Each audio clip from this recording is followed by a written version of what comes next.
ये स्टूडेंट कैसे हैं? उम्मीद है बहुत बेहतर। और बहुत स्वागत है आपका मिशन शेड्यूल प्रयागराज में। हम लोग आजकल पढ़ रहे लघुत्तम एलसीएम में। हम लोगों ने अब तक बहुत कुछ देख लिया है, तरह तरह के सवाल करके हम आपने उसे पसंद भी की। अभी हम लोग पिछले वीडियो में हमने क्या किया था कि लघुत्तम पर बनने वाले सभी शेष की चर्चा कर रहे हैं। अगर हम थोड़ी सी बात और बढ़ाएं तो उसमें एक सवाल जो आपने देखा कि इन इन संख्याओं से भाग देने पर इतना इतना शेष बचना चाहिए, ऐसा एक सवाल हमने करवाया। देखो उसमें अगर एक क्वेश्चन बनता है ना कि जैसे मान लो कि अगर वो उनके जो रिमाइंडर आ रहे हैं, मैंने कहा था ना संख्याओं का लघुत्तम निकालकर उसमें सर्वांतर घटा दिया जाता है। लेकिन मान लो अगर सर्वांतर इक्वल नहीं आए तब क्या होगा? अगर इक्वल नहीं आए तो क्या करना? इसका एक उत्तर यह है कि ज्ञात नहीं किया जा सकता, और एक उत्तर यह है कि अगर संख्याएं एपी में दी जाई हो, एपी में अर्थमेटिक प्रोग्रेशन में अगर संख्याएं दी गई तो उनका तब उनका उत्तर निकाला जा सकता है। पहले मैं एक सवाल याद दिलवा दूं, नहीं तो आप कहेंगे कि भाई नेक्स्ट वीडियो है ना। एक मैं आपको सवाल याद करवाता हूँ, कल का एक सवाल मैं दोहराता हूँ। वह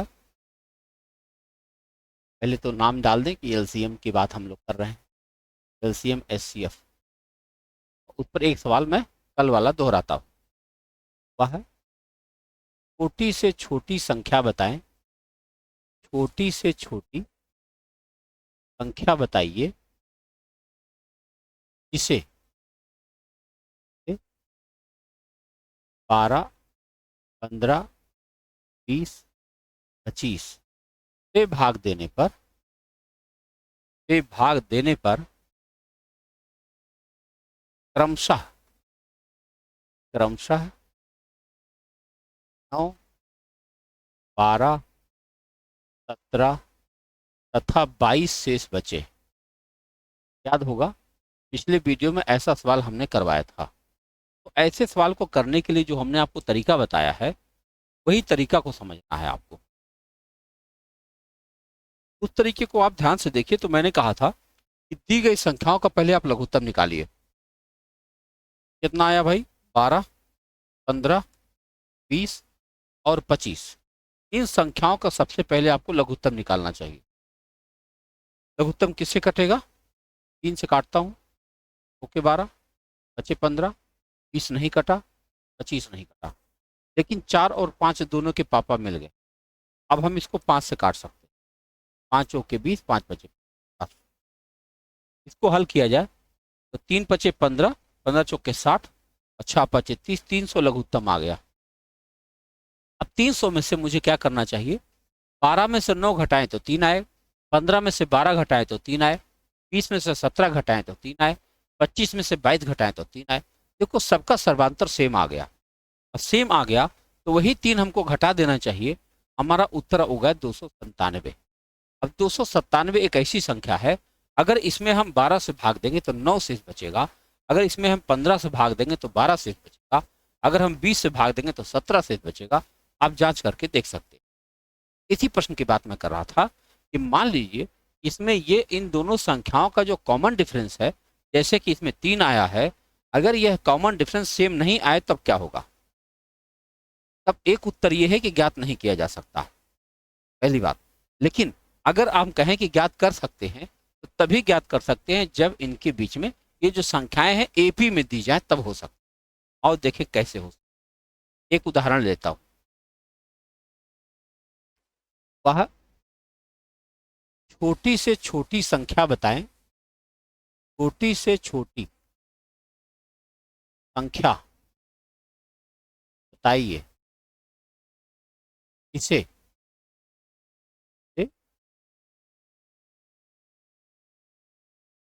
7, 9, 11 से भाग देने पर क्रमशः 1, 2, 3 शेष बचे।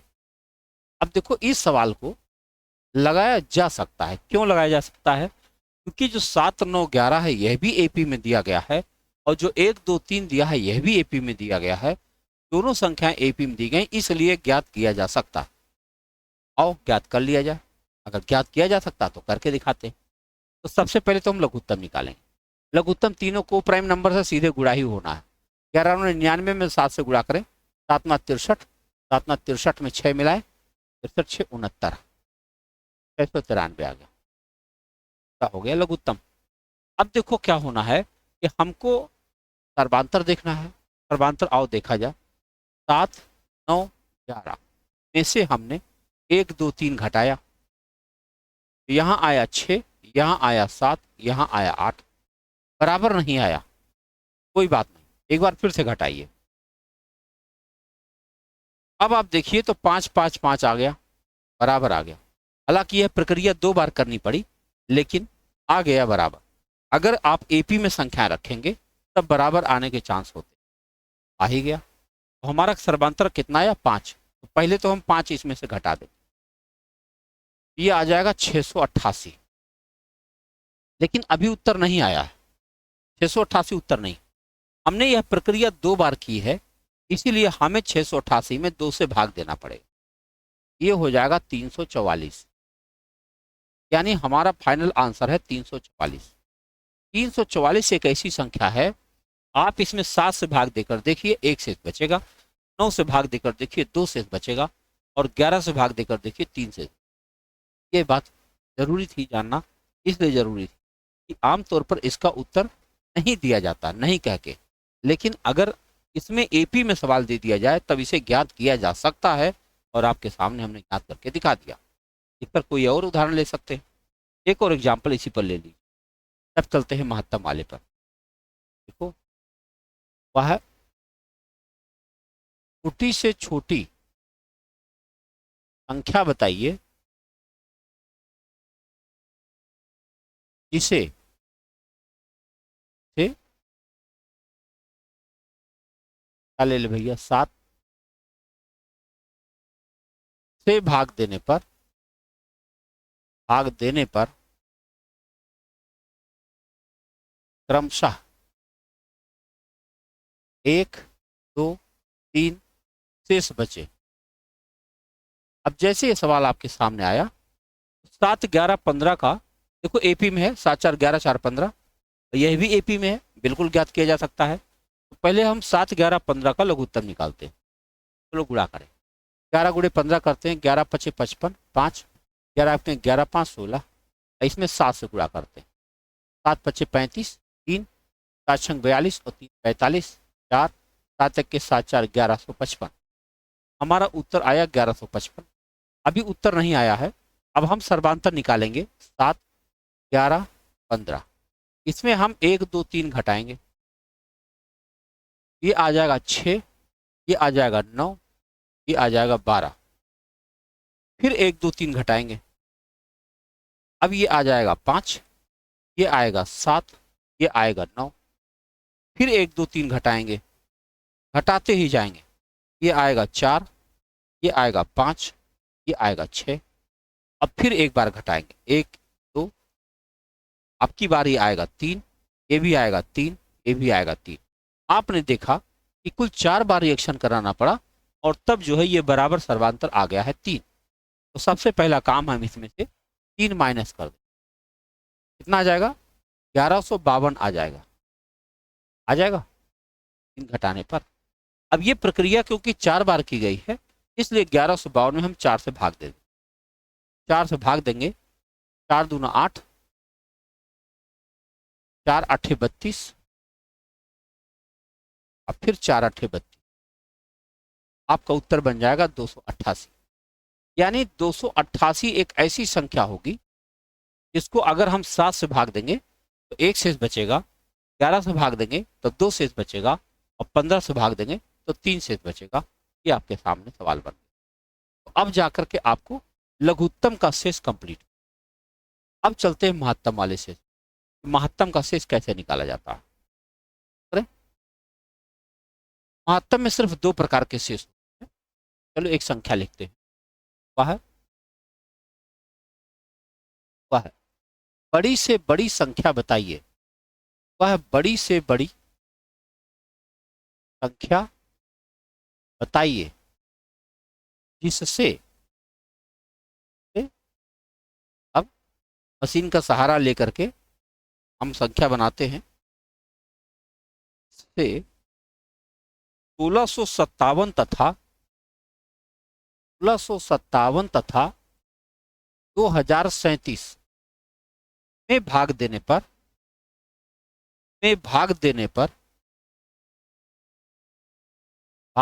पर क्रमशः 6 तथा 5 शेष बचे।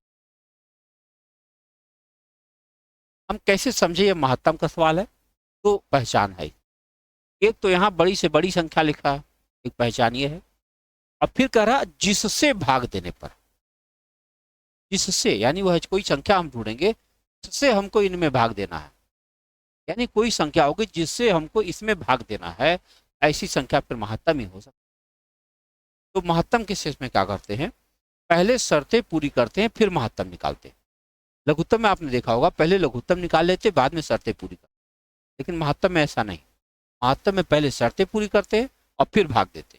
आओ पहले शर्तें पूरी कर लिया जाए। शर्तें जब हम पूरी करेंगे तो क्या करेंगे, देखो ये है 1657 और ये है 2037। हमें इसमें 6 शेष बचाना है, इसमें 5 शेष बचाना है। जितना शेष बचाना है पहले घटा दीजिए और जो बचेगा फिर उसी को महत्तम निकाल दीजिए, यही इतना काम। अगर इसको घटाएंगे तो ये आएगा 1651, ये घटाएंगे तो आ जाएगा 2032। अब इन्हीं दोनों संख्याओं का महत्तम निकाल दीजिए, बस काम हो गया। चलो पहाड़ा पढ़ें, एक बार चलते हैं। 1651, यहाँ 1 आए, 13 में से 5 घटाएंगे 8 और 9 में से 6 घटाएंगे 3, 81 से भाग देंगे 1651 में। 3 बचे 15, 5 बार जाएगा नहीं, 4 बार देखते। 4 1 में 4, 4 8 32, 3 4 3 12 3 15। 11 में से 4 घटाएंगे 7, 4 में से 2 घटाएंगे 2, यहाँ बचेगा 1। अब 127 से 381 में भाग जाएगा, 12 3 36, 3 बार में कट जाएगा। देखो खत्म हो गया, हमारा उत्तर बन चुका है 127।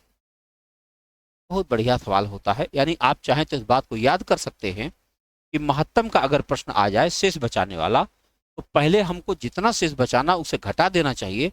घटाने के बाद जो संख्या मिलती है, जैसे कि यहाँ 1651 2032 मिला था, तो घटाने के बाद जो संख्या मिलती है का हमें महत्तम निकाल देना चाहिए।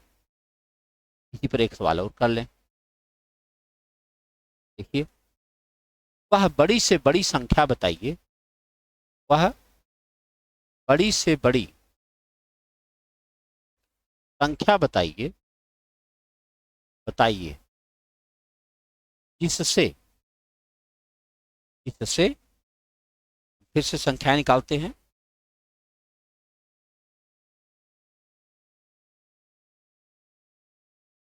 3026 तथा 5053 में भाग देने पर क्रमशः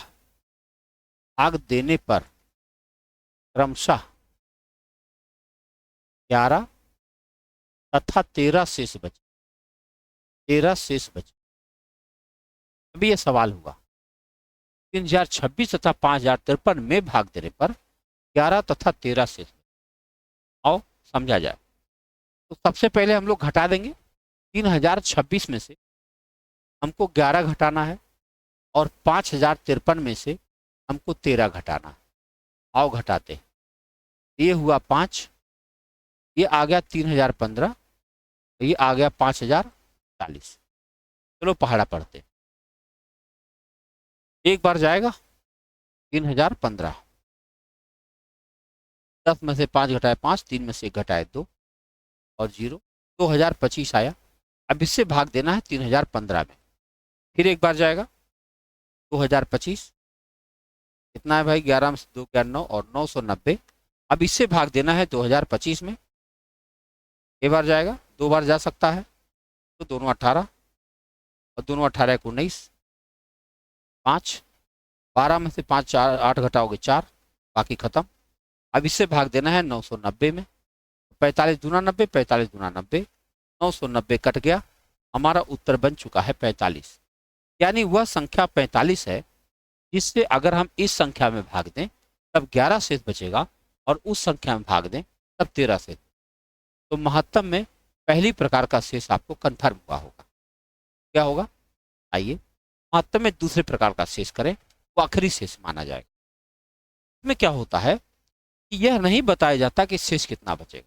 शेष बताया गया था इसलिए हम लोग घटा ले गए, अब शेष ही नहीं बताया जाएगा।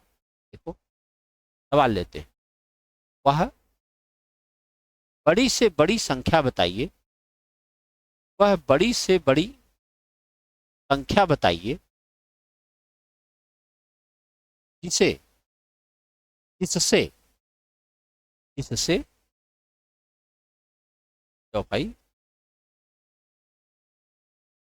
1356 कामा 1868 तथा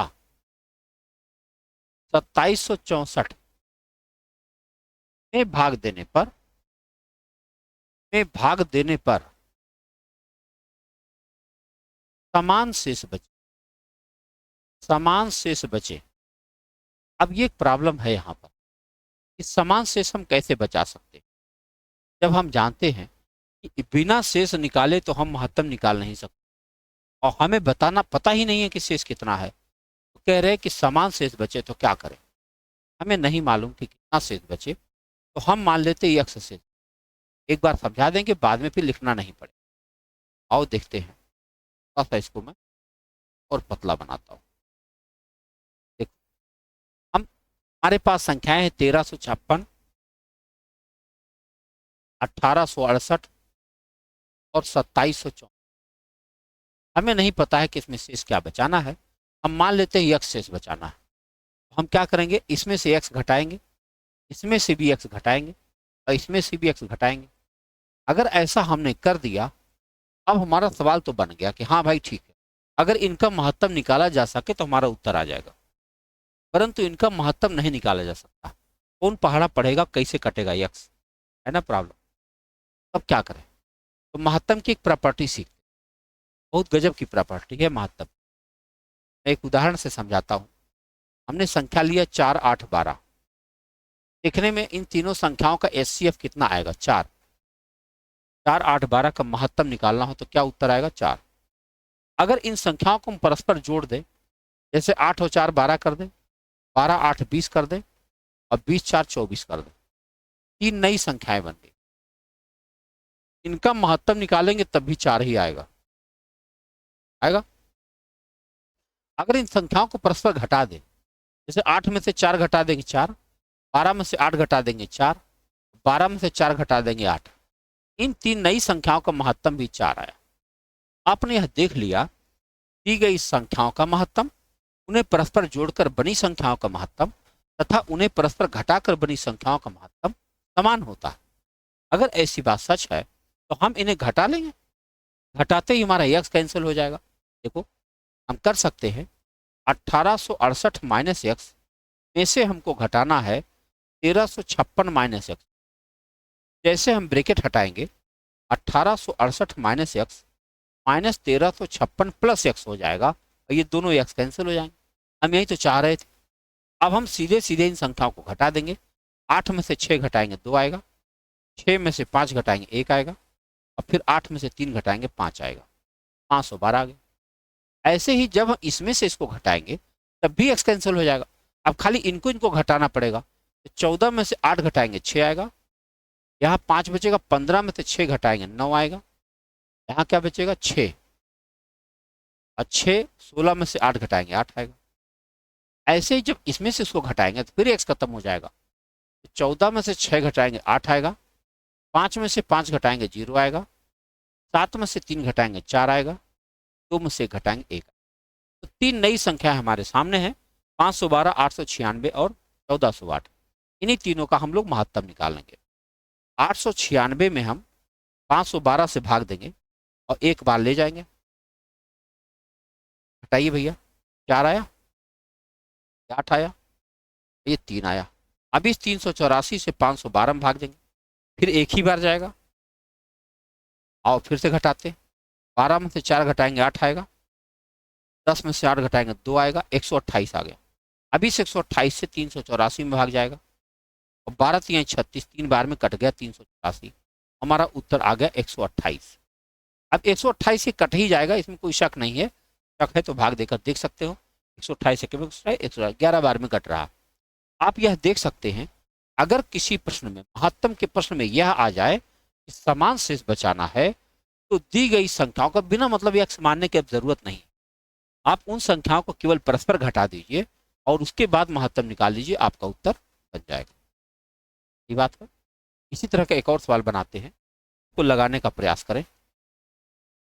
तो कैलकुलेटर से बनाने की कोशिश करते हैं। देखो, वह बड़ी से बड़ी संख्या बताइए, बड़ी से बड़ी संख्या बताइए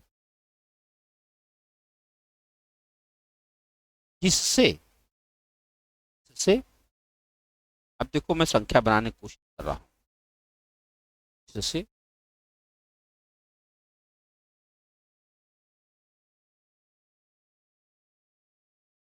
पहली संख्या बन गई 1115, 1100,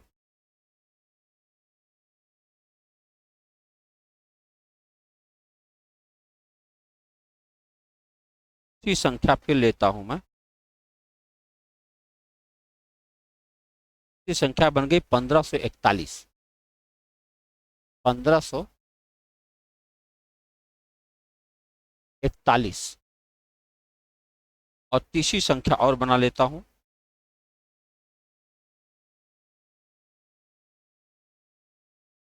2180 में भाग देने पर, में भाग देने पर प्रत्येक दशा में समान शेष बचे। जैसे आपने समान शेष देखा, जैसे आपने ये समान शेष देखा, तैसे ही आप अपना एक्शन शुरू कर सकते हैं। एक्शन ये है, इन्हीं तीनों संख्याओं को आपस में घटाइए, क्योंकि x हम मानेंगे x कट ही जाएगा, घटाने के बाद जो संख्या आए उन्हीं का महत्तम निकाल दीजिए, आपका उत्तर बन जाएगा। आओ घटाते, देखो घटाते, 11 में से 5 घटाएंगे 6 आएगा, 3 में से 1 घटाएंगे 2 आएगा, और यहाँ क्या बचेगा 5, 5 में से 1 घटाएंगे 4 आएगा, 426। अब इसमें से उसको घटाएं, 10 में से 1 घटाएंगे 9 आएगा, 7 में से 4 घटाएंगे 3 आएगा, और यहाँ 11 में से 5 घटाएंगे 6 आएगा। अब इसमें से इसको घटाएं, 10 में से 5 घटाएंगे 5 आएगा, और यहाँ 7 में से 1 घटाएंगे 6 आएगा, 1 में से 1 घटाएंगे 0 आएगा, और 2 में से 1 घटाएंगे 1 आएगा। अब ये देखो, 3 नई संख्याएं आपके सामने, इन तीनों नई संख्याओं का हम महत्तम निकालेंगे, तो आएगा हमारा उत्तर बन जाएगा 639 में हम 426 से भाग देते हैं, एक बार जाएगा, कितना आ गया भैया 13। अब इससे भाग देंगे 426 में, 2 ही बार में कट गया 426, यानी हमारा महत्तम 213 आ रहा, 213 से इसको चेक कर लेंगे। 1065 को हम 213 से भाग देकर चेक कर लेंगे, तो 25 10, 5 3 15, कट गया क्या, हाँ भाई 5 3 15, 5 के 5 1 6, 5 दूना 10, बिल्कुल कट गया, हमारा फाइनल आंसर आ गया 200। मुझे उम्मीद है कि अब आपको ये सवाल अच्छे से समझ में आ चुका होगा, आ चुका होगा। अब जब हर प्रकार के शेष हम लोगों ने देख लिए हैं, अब हमें देखना चाहिए कि और क्या पूछा जा सकता है। जैसे घंटियां बजने वाले सवाल होते हैं, या फर्श पे टाइल्स लगाने वाले सवाल होते हैं, हाँ? ऐसे ऐसे, या कुछ और खुराफाती सवाल। आओ खुद देख लेते हैं कुछ सवाल। तो एक सवाल हम लेते हैं, फर्श पे टाइल बिछाने वाला। एक फर्श की लंबाई, लंबाई ना मान लें 27 फीट, तथा चौड़ाई, तथा चौड़ाई 15 फीट है। इसके फर्श पर, इसके फर्श पर, बल्कि फर्श पर क्या, हमको यहाँ कमरा लिखना चाहिए था, है ना, एक कमरे, एक कमरे की लंबाई 27 फीट तथा चौड़ाई 15 फीट है। इसके फर्श पर कम से कम कितनी वर्गाकार टाइलें लगाई जा सकती टाइलें लगाई जा सकती। अब ये प्रश्न आपके सामने, प्रश्न कठिन बिल्कुल नहीं, बस एक खाली समस्या है कि हमको ये नहीं पता चल पा रहा है कि टाइल का साइज क्या होगा। साइज पता चल जाए तो टाइलों की संख्या तो मेंसुरेशन से पता चल जाएगी, लेकिन टाइलों का साइज कैसे पता चलेगा? साइज पता करने के लिए यहाँ पर एक हिंट दिया हुआ, हिंट है कम से कम कितनी टाइल लगेगी। आप हमको बताएं, किसी फर्श पर टाइल लगानी है तो कम से कम टाइल कैसे लग सकती? भाई कमरा तो छोटा नहीं हो सकता, तो कम से कम टाइल तब लगेगी जब टाइल के साइज बड़ी से बड़ी होगी। अगर साइज बड़ी से बड़ी होगी तो हमें महत्तम निकालना पड़ेगा।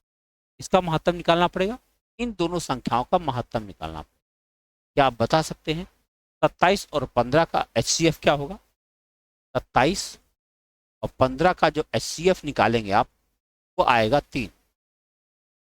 हमें पता चल चुका है जो हम वर्गाकार टाइल लगाने जा रहे हैं उसका साइज 3 × 3 है। बस काम हो गया। अब टाइलों की संख्या बराबर टाइलों की संख्या बराबर फर्श का क्षेत्रफल बटा एक टाइल का क्षेत्रफल। बस ये इतना करना। फर्श का क्षेत्रफल है 27 × 15, एक टाइल का क्षेत्रफल है 3 × 3। 3 से काट दो 9, काट दो 5, 9 × 5 = 45। आपका उत्तर आ चुका है। यानी कमरे के फर्श पर कुल 45 टाइल लगाई जा सकती है। ये है आपका। उम्मीद है आप बेहतर समझ पा रहे होंगे। आओ एक सवाल और दें इसी प्रकार का। एक कमरे की लंबाई 15 मीटर 17 सेंटीमीटर तथा चौड़ाई 9 मीटर 2 सेंटीमीटर है। इसके फर्श पर सवाल सेम है। फर्श पर कम से कम कितनी वर्गाकार टाइलें लगाई जा सकती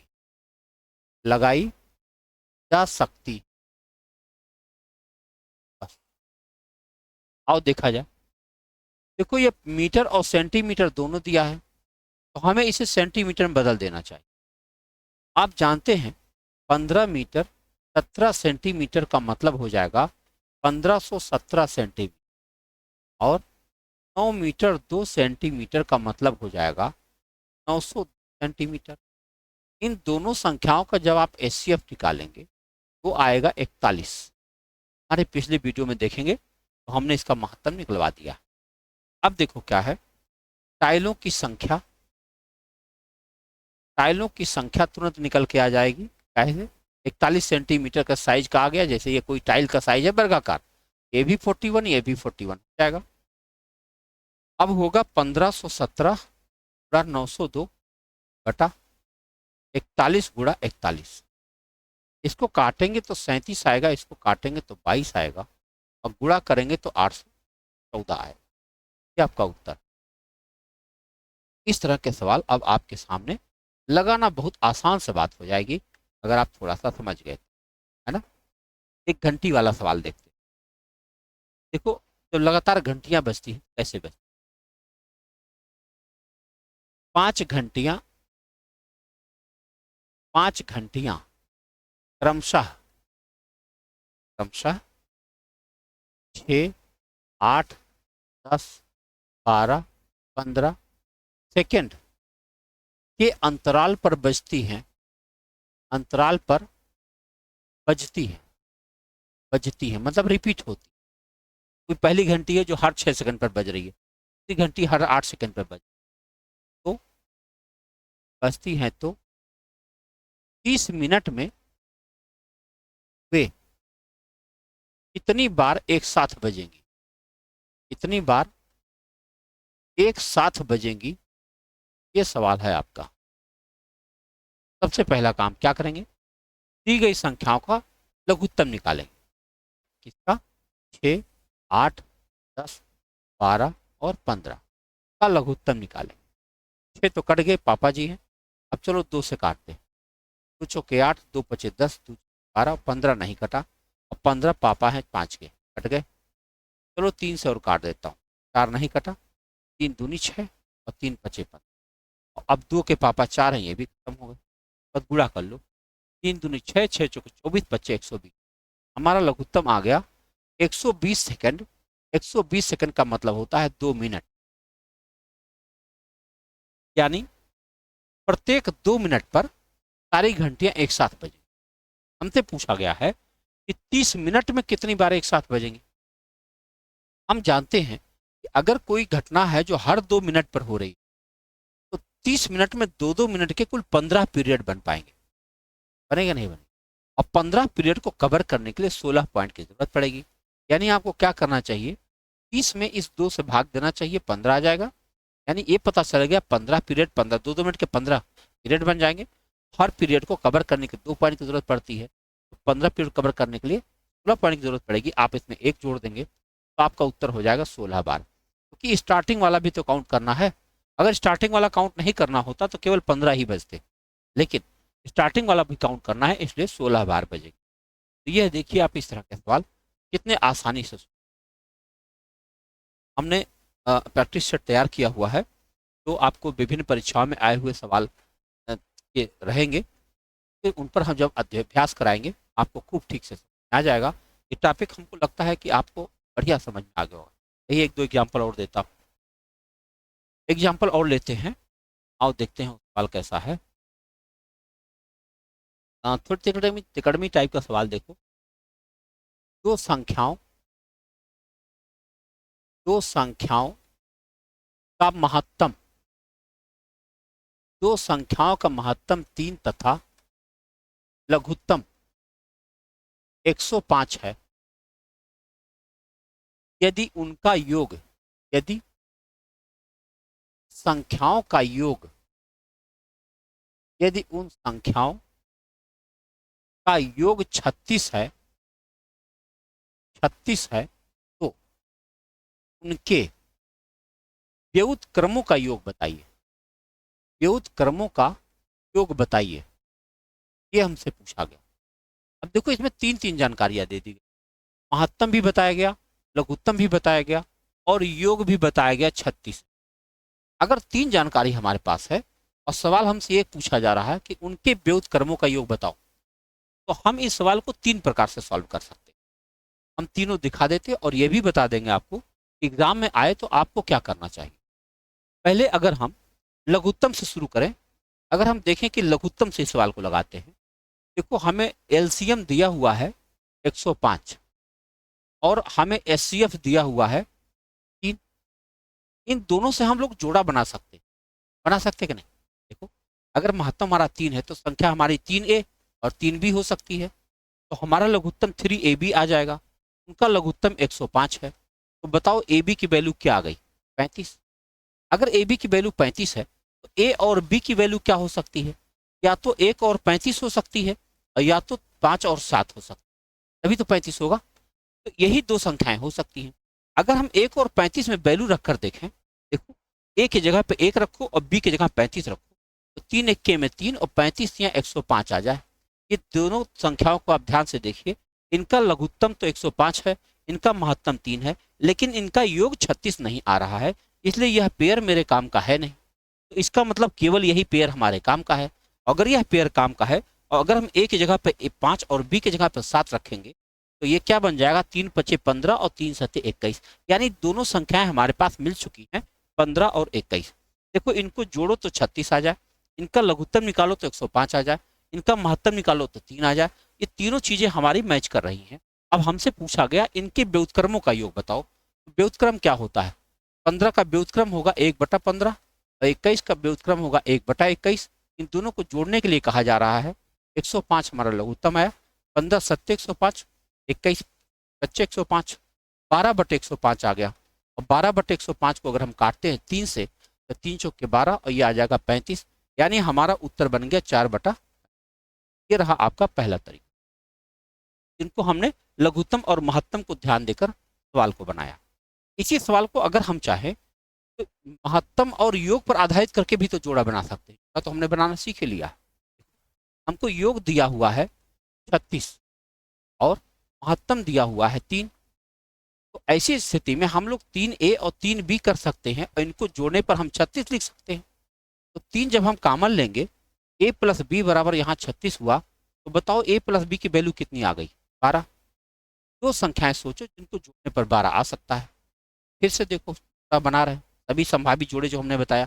1 होगा तो यहाँ 11 होगा, 2 होगा तो 10 होगा, 3 होगा जिनको जोड़ने पर 12 आ सकता है 9 होगा, 4 होगा तो 8 होगा, 5 होगा तो 7 होगा, 6 होगा तो 6 होगा। इतने जोड़े तुम्हारे बन सकते हैं। लेकिन इतने जोड़े में से कौन से जोड़े हमारे काम के? पहले तो जो है कॉमन है उन्हें काट देना जरूरी होगा। इतने जोड़े तो हमारे ऐसे कट गए क्योंकि ये लोग को प्राइम थे ही नहीं। तो 2 ही पेयर हमारे सामने दिख रहे हैं जो को प्राइम हो सकते हैं। अगर हम इसमें वैल्यू रखें तो 3 1 के 3 और 11 3 33, दोनों संख्या हमारे सामने आएगी जिनका योग 36 भी दिख रहा और महत्तम 3 भी दिख रहा, लेकिन इनका लघुत्तम 105 नहीं दिख रहा। इसलिए ये पेयर हमारे काम का नहीं है। यह पेयर हमारे काम का है 5 और 7। अगर इस वैल्यू रखें इसमें तो 3 5 15 और 3 7 21 फिर मिल गया। फिर यही दोनों संख्याएं मिल गई, जिनके व्युत्क्रमों का योग हम निकालेंगे तो 4/35 आएगा। 2 तरीका तो आपने देखा। अगर तीसरा तरीका जो हम कहेंगे कि एग्जाम में लगाना है, एग्जाम में तो ये दोनों नहीं लगाना चाहिए। जो दोनों तरीके हैं दोनों देखो लेंदी पड़ रहे हैं, ये भी लगाने में इतना समय लगा, ये भी लगाने में इतना समय लगा, इतना समय होता नहीं एग्जाम में। तो अगर आप एग्जाम में देखें इस सवाल को तो ऐसे लगाना चाहिए कि मान लो इतनी ज़्यादा जानकारी दी गई, इसलिए ऐसा लगाया जा सकता है कि हम मान लें दोनों संख्याएं x और y हैं बस, और इनके व्युत्क्रमों का योग हमसे पूछा गया। इनके व्युत्क्रम का योग हुआ 1/x और प्लस 1/y। जब हम इसको जोड़ेंगे तो बनेगा x प्लस वाई अपान एक्स वाई, यही तो बनेगा। अब x प्लस वाई की वैल्यू दे रखी है, हम आराम से x प्लस वाई की जगह 36 लिख सकते हैं। एक्स वाई की वैल्यू नहीं दिया तो क्या करें? x और y माने क्या होता है? दोनों संख्याओं का गुणनफल पूछा जा रहा, नहीं दिया गया है, लेकिन लघुत्तम महत्तम तो दिया गया है। अगर हम लघुत्तम गुणा महत्तम कर देंगे तब भी तो दोनों संख्याओं का गुणनफल मान लिया जाएगा। तो हम एक्स वाई की जगह पे 3 गुणा 105 लिख सकते हैं। अगर 3 गुणा 105 हमने लिख दिया तब भी एक्स वाई मान लिया जाएगा। अब 3 से इसको हम काट देंगे तो फिर 12 आ जाएगा, दोबारा 3 से काट देंगे तो 4/35 आ जाएगा। अब देख लो वही 4/35 यहाँ भी आपके सामने आ गया, यहाँ भी 4/35 आ गया, यहाँ भी 4/35 आ गया, यहाँ भी 4/35 आ गया। तो परीक्षा के दृष्टिकोण से देखा जाए तो ये तरीका ज़्यादा बेहतर होगा। ठीक है, तो कल जब हम मिलेंगे आपको अगले वीडियो में तो हम आपको प्रैक्टिस सेट लाएंगे जो एग्जाम के अंदर आए हुए सवाल रहेंगे। तब तक आप इसको बहुत कायदे से अभ्यास कर लेंगे तो वो सवाल आपको फंसेगा नहीं, सारे के सारे आप लगाते चले। मिलते हैं अगले वीडियो में। बहुत बहुत धन्यवाद।